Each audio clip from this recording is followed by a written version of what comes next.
Hello everyone, in this video we will move on the next question of pediatric unit. So next question number 17, which is question says 7 weeks after the conception the growth structure inside a uterus is now called. तो जो 7 weeks after the conception, 7 week के बाद, conception से लेकर के 7 week के बाद जो है 7 वीक आफ्टर कंसेप्शन से लेकर के 7 वीक के बाद जो है हम क्या ग्रोइंग स्ट्रक्चर जो होता है उसको क्या बोलेंगे यूट्रस के अंदर. तो हमने प्रीवियस क्वेश्चन में भी बात करी थी. क्या होता है कि ज़ीरो से लेकर के कंसेप्शन से लेकर के 2 वीक तक का जो पीरियड होता है वो उसको हम बोलते हैं ओवम स्टेज. ठीक है, ओवम स्टेज बोलते हैं. उसके बाद 2 वीक से लेकर के 2 to 8 वीक तक का जो पीरियड होता है उसको हम बोलते हैं एम्ब्रियोनिक स्टेज. आफ्टर 8 वीक के बाद हम बोलते हैं फीटस. राइट, तो फीटस तो नहीं होगा, फीटस होता है आफ्टर 8 वीक के बाद. तो ये ऑप्शन नहीं है, तो राइट ऑप्शन. और नियोनेट भी इसका ऑप्शन नहीं है क्योंकि नियोनेट बात कर रहा है आफ्टर द बर्थ, और क्वेश्चन में पूछा है इनसाइड द यूट्रस. तो ये ऑप्शन तो एलिमिनेट हो ही जाते हैं. जाइगोट भी नहीं बोलते हैं. Right option is B. Right option क्या है हमारा? B, embryo. No, 7 weeks after the conception, the growing fetus inside the uterus is now called embryo. Right answer is embryo. Next question is the embryo changed into fetus after. अभी हमने previous question में हमने बात करी, जो embryo होता है वो कन्वर्ट हो जाता, चेंज हो जाता है फीटस में. कब चेंज हो जाता है? आफ्टर 8 वीक के बाद चेंज हो जाता है. Next question is question number 19. In the stage of growth and development the infancy extends from. जो इन्फेंसी होती है वो एक्सटेंड होती है कहाँ से कहाँ तक? तो जो इन्फेंसी होती है वो होती है 4 वीक से लेकर के 1 ईयर तक की जो होती है उसको बोलते हैं इन्फेंसी स्टेज. तो जो नियोनेट स्टेज आती है, नियोनेट स्टेज जो होती है बर्थ से लेकर के 28 डेज तक की जो स्टेज होती है वो होती है नियोनेट स्टेज. नियोनेट स्टेज में भी 2 पार्ट में डिवाइडेड है, early neonate and let neonate. जो अर्ली नियोनेट में आता है हमारा अर्ली नियोनेट की स्टेज होती है 0 से बर्थ से लेकर के 7 डेज़ तक की, और 7 से लेकर के 28 डेज़ तक के बाद बोलते हैं 28 डेज़ तक बोलते हैं लेट नियोनेट. राइट, तो फिर 28 से लेकर के फिर 1 ईयर तक की जो स्टेज होती है, 28 से लेकर के यानी 4 वीक से लेकर के 1 ईयर तक की जो एज होती है उसको हम बोलते हैं इन्फेंसी. राइट, तो इन्फेंसी जो होती है वो एक्सटेंड होती है 4 वीक से लेकर के 1 ईयर तक. और बर्थ से लेकर के 4 ईयर तक कौन सी स्टेज हो जाएगी? नियोनेट स्टेज हो जाएगी. राइट, 4 नियोनेट की स्टेज हो जाएगी. और बर्थ से लेकर के 1 ईयर तक की स्टेज कौन सी? बर्थ से लेकर के 1 ईयर तक. तो ये तो इसका आंसर करेक्ट आंसर नहीं है.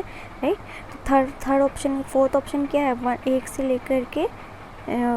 लेकर के 3 ईयर तक, 1 से लेकर के 3 ईयर तक की जो स्टेज होती है उसको हम क्या बोलते हैं? टोडलर स्टेज बोलते हैं. और बर्थ से लेकर के 1 ईयर तक की जो स्टेज होती है इसमें दोनों आ जाते हैं, इन्फेंसी भी आ जाती है और नियोनेट भी आ जाता है. तो ये तो नहीं है ना. तो फिर लेकिन क्वेश्चन में क्या पूछा है? पर्टिकुलर इन्फेंसी की स्टेज पूछी है. तो इन्फेंसी जो होती है 4 वीक से लेकर के 1 ईयर तक की स्टेज होती है. तो right answer is 4 week to 1 year. Next question is infancy is a period from. अभी हमने प्रीवियस क्वेश्चन में बात करी है इन्फेंसी कौन से पीरियड से कौन से पीरियड तक होती है? 0 से लेकर के 1 ईयर तक का जो पीरियड होता है. अब देखो 3 to 6 ईयर तो नहीं होगा, 1 से 3 ईयर भी नहीं होगा, 6 to 12 ईयर भी नहीं होगा. तो राइट ऑप्शन क्या होगा हमारा? 0 से लेकर के 1 ईयर तक की जो स्टेज होती है ये होती है इन्फेंसी की स्टेज होती है.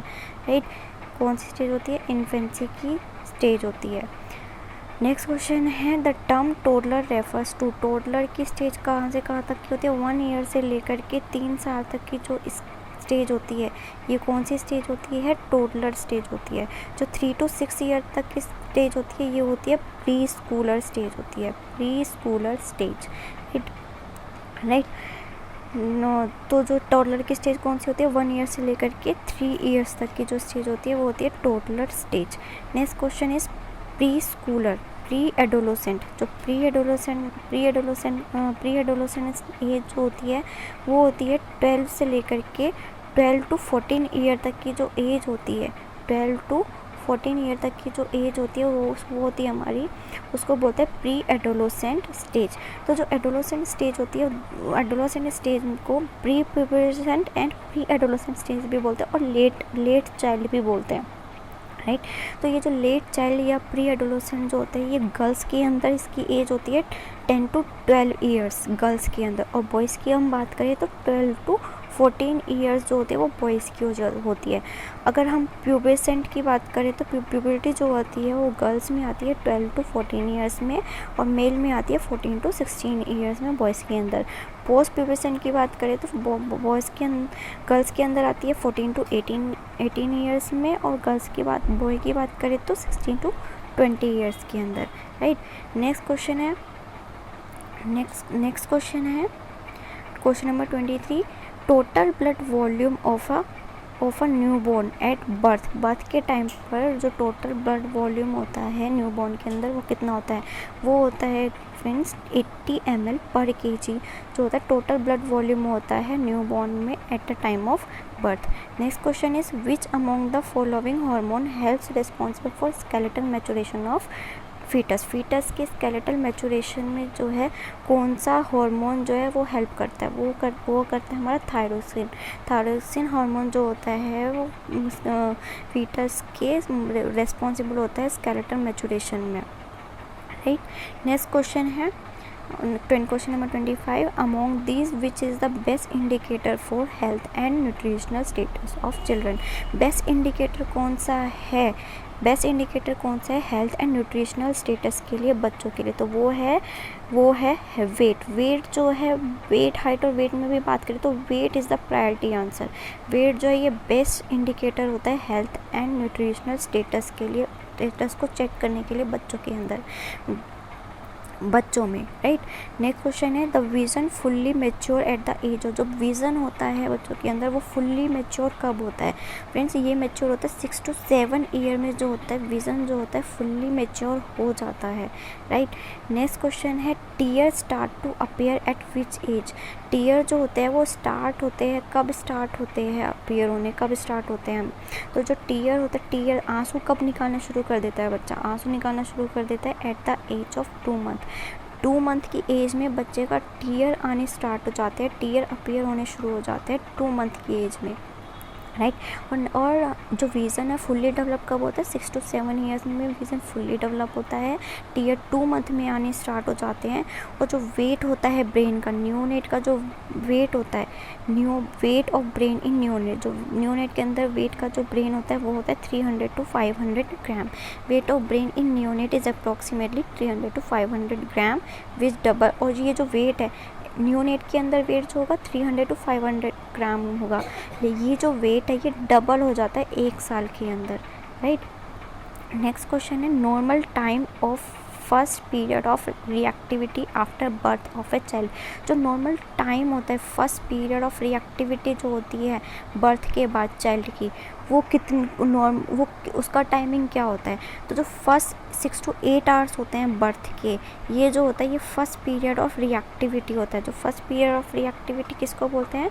First period of reactivity means an initial episode जो होता है एक्टिविटी, बच्चे की जो शुरुआती सबसे पहले एक्टिविटी करने का जो एपिसोड होता है, उसके alertness, responsiveness to interaction, characteristic of physiological and social response of newborns to किसी भी स्टिमुलाई की तरफ कोई भी रिस्पॉन्स करना, कोई भी एक्टिविटी करना, अलर्टनेस किसी स्टिमुलाई के रिगार्डिंग, जो ये भी फर्स्ट एक्टिविटी होती है आफ्टर बर्थ, तो इसको हम बोलते हैं फर्स्ट पीरियड ऑफ रिएक्टिविटी। तो ये जो होती है ये होती है first 6 to 8 hours of birth में।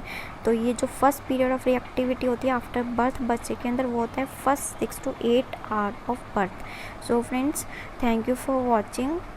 Please like, share and subscribe my channel, and if you want detailed classes on the different subjects of nursing, please download the Kirosha Nursing app, जिसका लिंक मैंने description box में दिया हुआ है. So please आप वहाँ पर जाइए और ऐप को डाउनलोड कीजिए. तो थैंक यू फॉर वॉचिंग.